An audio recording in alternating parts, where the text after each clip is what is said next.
Ever heard about a company, kind of quietly, aiming for something? Well, it sounds straight out of a spy flick. Yeah, that's what we're diving in today. Oh, intrigue already. I'm hooked. We're talking Clearview AI. A recent report from 404 Media, it revealed something pretty astonishing. Lay it on me. They want to get a massive, almost like billion record database, Yeah. all arrest records and mugshots. Clearview AI, right? That name definitely rings a bell, especially for those of us, keeping up with those facial recognition debates and all that. For sure. And what's wild is the sheer size of this thing, right? Like 690 million arrest records and then almost 400 million mugshots from all 50 states. But, and here's where it gets really interesting, it wasn't just about the basic info. Oh, deeper than just names and faces. Way deeper, yeah. They wanted the really sensitive stuff too. Social security numbers, Yeah. email addresses, even home addresses. Wow, that's a whole other level, isn't it? Thinking about their existing database, what was it, over 40 billion images already? It's crazy, right? Yeah. 40 billion images scraped from all those public platforms like your Facebooks, your LinkedIns. And now, potentially adding this incredibly detailed layer of personal records. It sounds almost unreal, doesn't it? Like this is a dystopian movie plot or something, but it's real, very real. And it can mean huge changes for everyone's privacy, you know? So that's our mission in this deep dive, right? To understand the sheer scale of what they're trying to do, why everyone's freaking out about it, and if there are totally different ways we could manage data for a safer future, hopefully. Yeah, we got to get our heads around what it means to have all that personal data piled up in one spot, how vulnerable that makes it, and see if these new tech solutions, blockchain, decentralized apps, if those could offer a better way, a way that respects privacy more. All right, so let's unpack this ambition. We're talking 690 million arrest records, nearly 400 million mugshots. Think about it. That's a digital footprint for, what, a huge chunk of the adults in the U.S., all in one place, all gathered by one private company.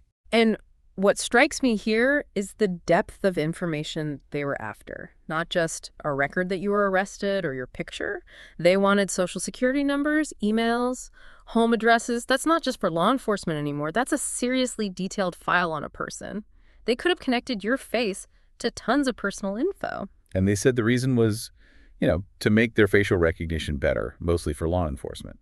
Some people might see that as a good thing, but when you think about how much data we're talking about, how sensitive it is, and knowing what Clearview's done in the past, well, there are some red flags for sure. Definitely red flags. And it takes us straight to the core issue. Centralized data systems, they're inherently risky. You put huge amounts of personal info in one spot, a government agency, a company's servers, it doesn't matter, it becomes a target. A honeypot. That's what 404 Media called it, right? And that's a good way to put it. It's tempting, like begging to be misused.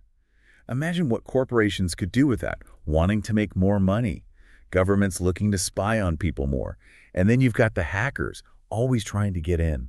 It seems like every other day there's a news story about another big data breach. It's true. Just look at that Security Magazine report. They listed out all the biggest data breaches from 2023, millions and millions of people affected.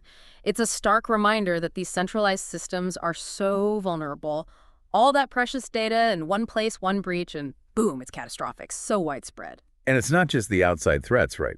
With this centralized system, like what Clearview wanted, the whole idea of privacy kind of goes out the window. You basically have no say in how they collect your data, how they store it, even who they might give it to. Exactly, no control.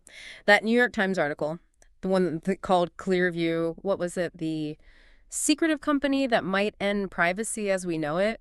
Yeah, they hit the nail on the head. Building this massive database without asking anyone, it just destroys any expectation of privacy. Your personal details are being gathered and analyzed, and you have no idea, no way to say no. So basically, a crazy amount of really private data all piled up in one easy-to-target system. Not much control for individuals. But is there another way? This is where it gets kind of interesting. We got to talk about decentralization. All right, now we're getting to the good stuff. Decentralization, it's all about spreading out the power, the control. Instead of one big entity holding all the info, we use blockchain tech to spread the data around on a bunch of different computers. Okay, so not one gigantic database on Clearview servers. Imagine that same data, but it's like scattered and secured across a bunch of independent points. Harder to hack, right? Yeah, way harder. It's much tougher for one organization to hoard all that data or misuse it if they don't have the right permission. Think about those arrest records, the mugshots. If they were on a decentralized platform, they wouldn't just be sitting there, easy to grab from some state database. Okay, yeah, I see what you mean. But how would Clearview or even the police, how would they get this information if it's all decentralized? That's where the whole thing changes. It's not about paying for access or hitting one database. It's about getting permission straight from the people whose data it is, or maybe getting authorization from the network itself based on rules that are clear and out in the open. It shifts the power. It gives people control, real control, which they just don't have in centralized systems. Makes sense. So how does all this actually help individuals? We're talking about these decentralized platforms, control being spread out. What does that look like in the real world? Here's where the decentralized apps come in, the dApps. They're built on blockchain, and the main idea is to give individuals more ownership, more control over their own data. Think about decentralized identity solutions. It's like a digital wallet you carry around with all your info. You choose what you share, who you share it with, for how long. So no more filling out a million forms, hoping all those websites and apps will keep our data safe. We'd have this one place to manage everything, kind of like your own digital ID. Exactly. All that sensitive stuff, your social security number, your address, even arrest records, it'd all be under your control, safe in that digital wallet. You'd only share what's absolutely needed, and you could take back access anytime. It flips the script. Right now, companies take our data and they control it. This way, we become the guardians of our own privacy. That's a huge change. Can you tell us more about the tech behind it? How do they secure all this data and manage who gets access in this decentralized setup? It's all about cryptography, which is really cool. Blockchain tools and decentralized ID systems, they use cryptographic keys. Imagine it like a unique lock and key, but digital, just for your data. It's all encrypted, basically scrambled, using this complex key, and only you have it. So if you want to share something, your age, a certain record, you're basically giving out a temporary key for that specific purpose for a limited time. So it's not like the data is just out there on some public network for anyone to grab. No way. It's broken up, encrypted, and spread across the network on multiple nodes. It makes hacking way harder because there's no single weak point to attack. Even if someone gets into one part of the network, they don't get the whole thing. It's like a puzzle. Pieces are scattered everywhere, all locked up. That's definitely a lot more secure than what we've got now with these centralized systems.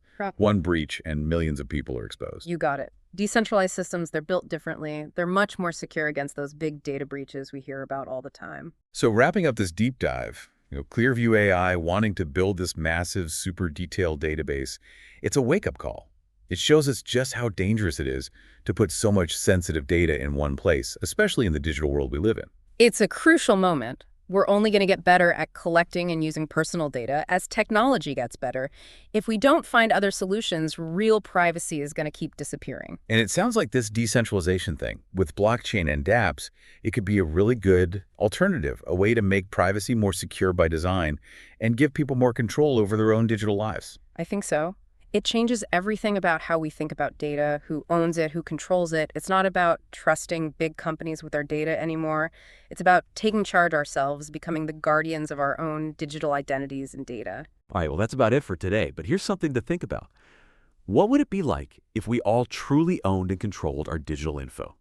Could these decentralized technologies, like blockchain, be the way to get there? It's not just some sci-fi idea anymore. It feels like a real possibility, something we need to seriously consider.